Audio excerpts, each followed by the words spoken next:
Okay, here we have the primary flight display of the G1000. A couple things to notice. Again, we're going to have the airspeed over here. We're going to have the true airspeed underneath. Here's the altimeter, and then these pink lines that you see around the airspeed and altimeter are what are called trend vectoring.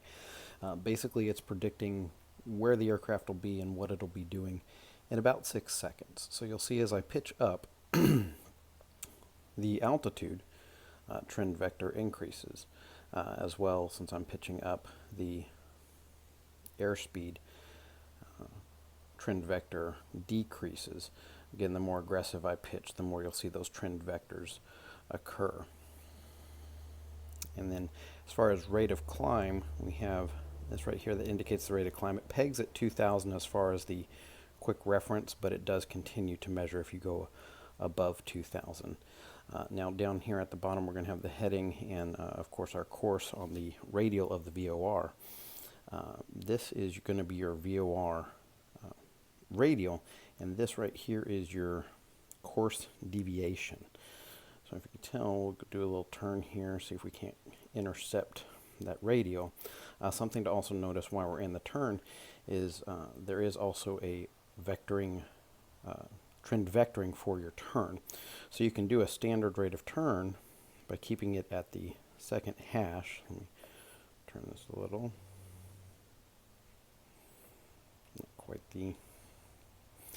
if you exceed the standard rate of turn, you'll see that the pink vector turns into an arrow. And see, so the second hash will be again a standard rate of turn, and if you want to do a half standard rate, you would just get it to the second hash. Something else to also notice, if you notice the kind of a lot of my stuff, a lot of the display disappears and I get an error. Whenever you're exceeding basically like an unusual attitude, like say 30 degrees up, everything will disappear except for your primary flight instruments to indicate that basically you're in an unusual attitude and you need to correct to get back to normal. It's 30 degrees up, 20 degrees down, and then also it's if you're at more than a 65-degree angle bank. I won't do that one just because of the way I have it set. The additional thing is you notice the trident up here with the bar underneath it. When you're in an uncoordinated turn, like let me move my rudder, you'll see that that bar doesn't line up with the triangle. So to try and maintain a coordinated turn, you would line up the triangle and that bar to indicate your coordination. Now again, we haven't really intercepted the VOR here, but as you do, this deviation bar will come and connect with the two other greens that show your radial that you have selected. That's pretty much all we have now, all the time we have for now, and I'm sure there'll be more in the future. Thank you.